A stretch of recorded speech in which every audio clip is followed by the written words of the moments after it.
Лошите услови за работа и студирање на Институтот за хемија при Природно-математичкиот факултет, со кои се судираат со години, ги натераа професорите и студентите на протест. Велат, се пензионираат професори и лаборанти, а веќе 8 години нема согласност за вработување нов асистент. Не се вложуваат средства за подобрување на условите за работа и за научно-истражувачка дејност.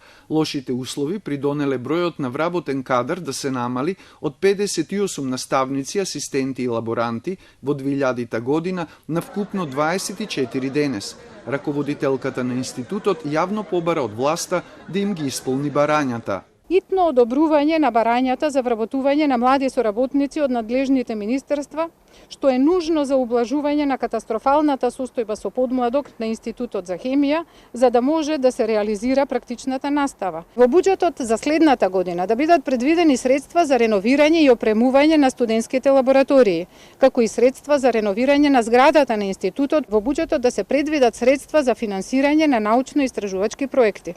Од условите за студирање на институтот незадоволни се сегашните, но и дипломираните студенти. Технологијата, науката се во постојан подем, меѓутоа тоа што ние немаме начин да ги прикажеме сите работи кои што ги стекнуваме, целото знаење кое што го стекнуваме тука, да го искажеме, тоа е многу тешко. Она што недостасува е модернизирање на самите инструменти на нашите лаборатории, тоа е она кон што ние се стремиме.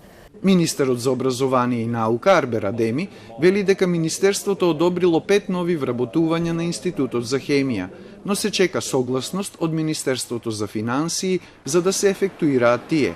А пред 5 години Министерството за образование и наука финансира инсталирање 5 лаборатории на Природно-математичкиот факултет, од кои 2 на Институтот за хемија, дополнуваат од ова ресорно министерство.